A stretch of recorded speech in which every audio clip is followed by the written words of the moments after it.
दिल्ली आबकारी नीति। दिल्ली हाईकोर्ट ने केजरीवाल मनीष सिसोदिया को जारी किया नोटिस। आबकारी मामले में दिल्ली हाईकोर्ट ने आम आदमी पार्टी के राष्ट्रीय समन्वयक और पार्टी नेता मनीष सिसोदिया को नोटिस जारी किया है।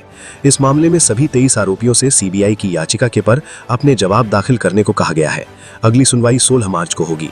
सोमवार को सुनवाई करते हुए दिल्ली हाईकोर्ट ने सीबीआई और उसके जांच अधिकारी के खिलाफ ट्रायल कोर्ट की टिप्पणियों पर रोक लगाई। जस्टिस स्वर्ण कांता शर्मा ने राउज एवेन्यू कोर्ट को इस मामले से जुड़े मनी लॉन्ड्रिंग केस की सुनवाई तब तक टालने का भी निर्देश दिया जब तक कि ट्रायल कोर्ट के फैसले के खिलाफ सीबीआई की याचिका पर फैसला नहीं कर लिया जाता। The Solicitor General argued this case and vehemently put our point.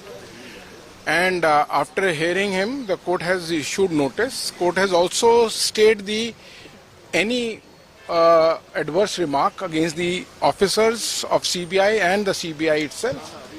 And the court has also noted that there is a ED case going on, and that ED case, if it comes for hearing because of the legal implications, it will be decided only after the outcome of this case. Sir, the High Court, the Solicitor General told the High Court that it's a matter of national shame and it's a scam where the judgment was passed in just a few days, even after having a lot of material. If you could elaborate on the points that the I believe the learned Solicitor General has already put it very vehemently in the court, and I will not like to speak anything further in that. जश्न मनाने में भी जल्दी हुई है और मुझे लगता है कि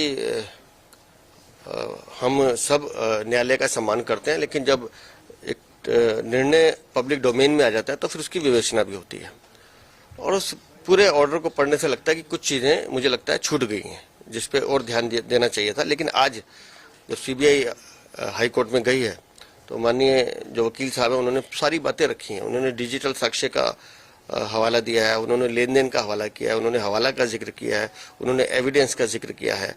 तो वो बातें ट्रायल कोर्ट में कैसे छूट गई, ये हैरानी की बात है। लेकिन साथ साथ आज पूरी कार्रवाई का जो निष्कर्ष है कि जांच एजेंसी सीबीआई के अधिकारियों के खिलाफ जो टिप्पणी ट्रायल कोर्ट ने की थी उस पर हाईकोर्ट ने स्टे लगा दिया है और साथ ही यह भी स्पष्ट कर दिया कि ईडी अपनी कार्रवाई करती रहेगी अपराधियों के खिलाफ, इस घोटालेबाजों के खिलाफ। तो मुझे लगता है कि अब अगले सोमवार की तारीख है और दिनों में निर्णय स्पष्ट होगा। लेकिन शराब घोटाला दिल्ली का सबसे बड़ा घोटाला था जिसमें आम आदमी पार्टी के नेता इन्वॉल्व थे। दिल्ली को कलंकित करने वाला घोटाला था और ये अपराधी बचेंगे नहीं।